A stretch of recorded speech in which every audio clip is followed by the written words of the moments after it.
ka-lovely, good morning. Ito yung ginagawa ko.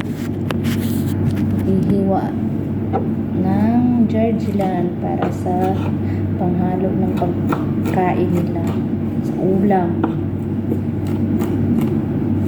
Mamaya maggadgad na naman ng kamatis para panghalo nito. Tapos na yung ito yung bawang nila, tsaka yung sibuyas. Panghalo nila yan mamaya para lulutuin. Liit-liit din daw.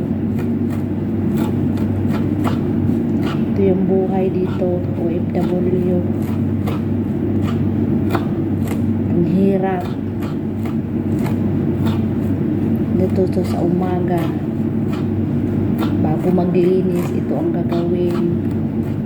Kasi may ginagawa sila, guys. Kaya pinapagawa sa CR nila. Kaya dito muna ako sa kusina.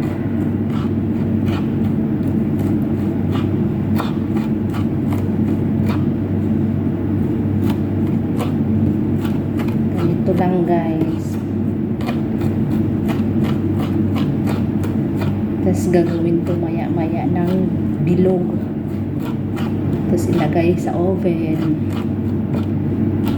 Lalagyan ng karne, yung laham na giniling.